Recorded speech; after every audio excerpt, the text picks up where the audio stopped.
Caros alunos, bombeiros militares, sou o Major Cozendei, estou como subcomandante do Batalhão de Desastres, o BMAD, e fui convidado aí para estar contribuindo um pouco na disciplina de SCO do curso de Formação de Soldados 2021 e trazendo aí respostas breves e rápidas no que tange aí a estrutura organizacional e funções do SCO.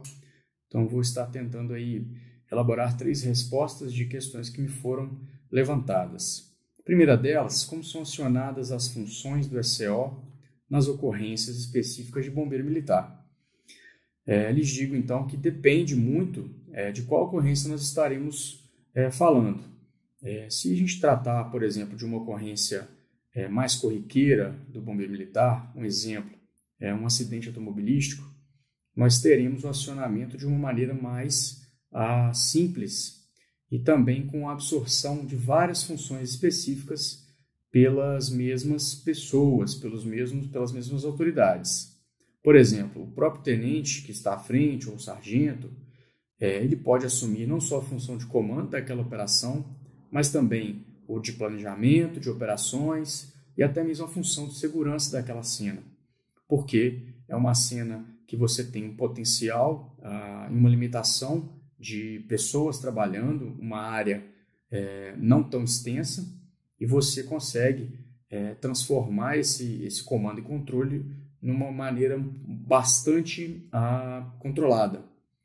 Ao ponto que se você tem um desastre de maior magnitude, você tem aí a condição de danos humanos, múltiplas vítimas, danos ambientais, danos materiais.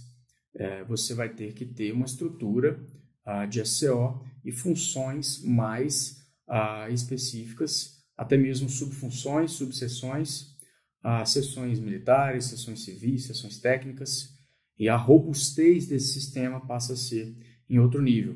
Então, existe dentro da estrutura organizacional essa flexibilidade do sistema de estar aí mobilizando seções e desmobilizando à medida em que há necessidade.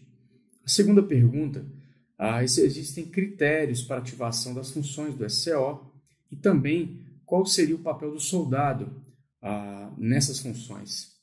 Então, podemos dizer que os critérios, eles existem sim, e eles são moldados de acordo com a intensidade, com a durabilidade daquele desastre, de acordo aí com a magnitude, de acordo com os impactos, bem como também dos danos, não só dos danos materiais, ambientais, mas dos danos humanos. Se a gente tiver ocorrências aí com múltiplas vítimas, teríamos que acionar aí seções específicas para controle de atendimento pré-hospitalar, até mesmo os bombeiros militares que estarão trabalhando.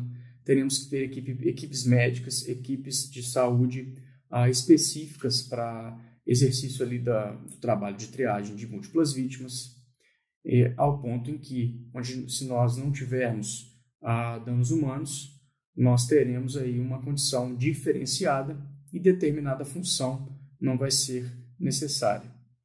A terceira pergunta que me foi feita foi acerca da diferença da minha participação na Operação Brumadinho e na Operação Moçambique, em que eu pude participar pelo Corpo de Bombeiros Militar.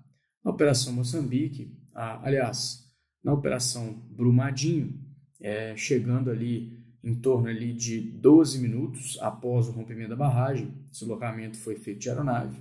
A gente teve uma participação inicial ali de apoio ao Coronel Ângelo, que era o responsável pelas equipes de campo, inicialmente, e a minha função era no staff de oficial de planejamento. Então, naquele primeiro período, naquele primeiro ciclo operacional de 7 dias, o principal desafio foi de trabalhar a estratégia de busca e salvamento, bem como aí também dentro do planejamento da preocupação de comando e controle, principalmente por se tratar de um desastre de grande magnitude, de impacto ambiental enorme e também de danos humanos com múltiplas vítimas. Já em Moçambique, nós tivemos uma grande diferença, principalmente com relação ao tempo de planejamento. Nós tivemos em torno de uma semana para poder planejar, apesar que a missão foi fora do Brasil, então por aí também se exige uma condição de planejamento e pensamento logístico, operacional, de recurso humano. É bastante diferenciado do que atuar no nosso país, no nosso estado. Então nós tivemos, a nossa função foi de comandar a operação. Então, além do planejamento específico, o meu pensamento sempre estava voltado para os meus oficiais e praças que estavam no staff específico, e a minha visão sempre era macro e não só do planejamento operacional.